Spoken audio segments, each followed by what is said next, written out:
Pembahasan kali ini masalahnya tentang merpati jantan, entah itu bahan player ataupun player ya. Kenapa merpati jantan telat sanggan atau telat keket segala macamnya ya. Ini banyak terjadi kepada merpati yang umumnya ingin istirahat total, tetapi bukan karena itu aja permasalahannya. Jadi banyak beberapa permasalahan, jadi kita bahas di sini dan semoga teman-teman di luar sana paham.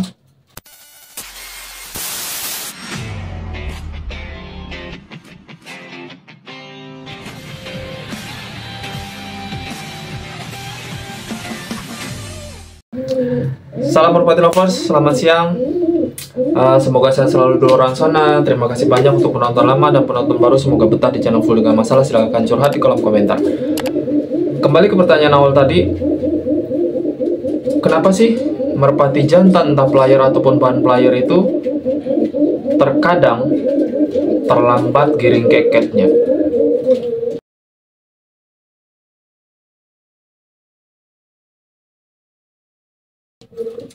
Itu terjadi entah merpati muda ataupun merpati yang memang sudah umur ya terhadap jantan.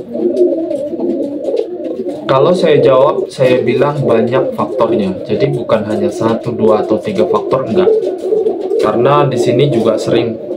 Biasanya kalau pengalaman yang seperti ini dikondisikan karena cuaca. Ini kita ambil umum, karena cuaca yang pertama. Kita bahas yang pertama karena cuaca. Jadi kalau kondisi cuacanya misalkan terlalu dingin, terlalu lembab, atau memang si merpati kurang dijemur, kurang terkena sinar matahari, suhu merpati itu menurun, suhu panas di tubuhnya menurun, itu bisa mengakibatkan birahi si merpati bakalan terlambat naiknya.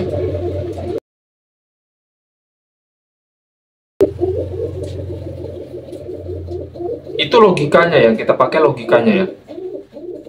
Tetapi biasanya pada umumnya kalau memang kondisi cuaca panas, dia kejemurnya rutin, biasanya kondisi birahi itu bakalan cepat naik. Tergantung perawatan, tergantung suplemen, tergantung jamu, segala macamnya lah kebutuhan si merpati ya. Tergantung variasi pakan juga, itu berpengaruh terhadap birahi si merpati. Apalagi dengan kondisi yang sekarang, karena kondisi sekarang ini cuacanya udah mulai penghujan ya.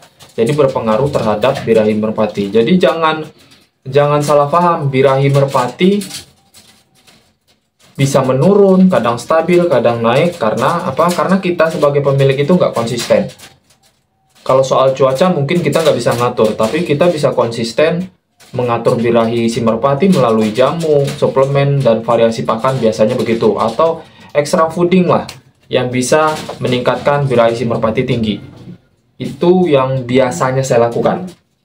Jadi kalau memang terkendala cuaca, kita bisa ngakalin lewat beberapa jenis makanan, vitamin, jamu, segala macam. Itu bisa mempengaruhi naiknya birahi si merpati jantan. Itulah kenapa terkadang merpati itu telat giringnya, terlambat giring keketnya, terlambat naik sanggannya. Itu salah satu faktor. Yang pertama tadi kita bahas cuaca. Yang kedua tadi kita ngakalinnya pakai faktor variasi pakan, jamu, suplemen, vitamin. Bahkan ya saya bilang ya, kalau kita banyak memberikan vitamin seperti minyak ikan itu kalau terlalu sering kita berikan, birahi si merpati itu bisa cepat naik.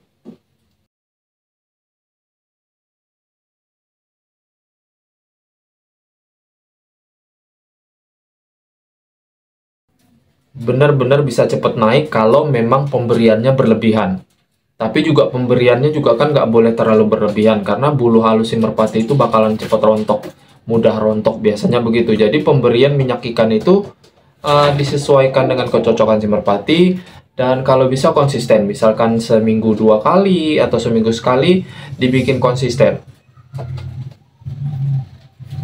Gitu caranya. Kurang lebihnya kalau cara pemberian minyak ikan kurang lebihnya seperti itu sih.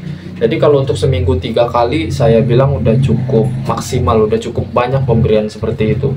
Biasanya sih nggak sampai seminggu 3 kali deh, karena bakalan rontok kalau terlalu sering. Karena itu kan jangka panjang, bukan jangka pendek pemberiannya, karena selamanya akan kita berikan.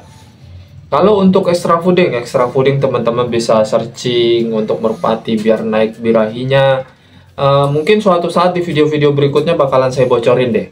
Karena ini udah lama memang nggak saya bocorin. Nanti saya share, saya bagi pengalamannya. Apa sih yang saya berikan gitu. Biar si merpati yang memang khusus di kandang saya kok birahinya bisa cepat naik. Kalau saat cabutan telur atau memang kondisinya saat sedang baru dijodohkan biasanya begitu. Dan faktor berikutnya seperti faktor awal yang kita sebutkan, karena kondisi si merpati. Jadi biasanya kalau kondisi si merpati itu tidak fit ya, kalau kurang fit berpengaruh terhadap birahinya, lambat naik atau birahinya justru menurun. Itu umum karena dia kurang sehat, karena dia kondisinya memang ingin istirahat atau memang ingin istirahat total. Itu bisa berpengaruh terhadap birahi si merpati cepat naik atau justru turun birahi tersebut. Bahkan jangan kaget, setelah merpati jantan mabung total, biasanya yang terjadi di luaran sana kalau memang perawatannya masih asal-asalan, biasanya ya kalau memang kurang tepat, birahinya itu benar-benar drop, dan di situ bakalan kita kaget nih kalau nggak pernah ngalaminnya. Setelah istirahat total, bulu udah baru semua, giliran cabut telur, dia nggak mau keket. Jadi itu jangan kaget, itu proses. Jadi proses gimana caranya kita naikkan birahi si merpati tersebut secepat mungkin. Kurang lebih seperti itu ya, dari cuaca, dari pemberian variasi pakan, vitamin, suplemen segala macamnya, kondisi kesehatan, dan kondisi si merpati tersebut kira-kira mau istirahat total atau enggak. Jadi itu berpengaruh terhadap si merpati yang kenapa terlambat giring keketnya, terlambat sanggan keketnya. Kurang lebih penjelasan saya seperti itu. Terima kasih banyak untuk teman-teman di luar sana. Semoga betah di video kali ini. Silahkan curhatnya. Terima kasih banyak. Salam Merpati Lovers Indonesia.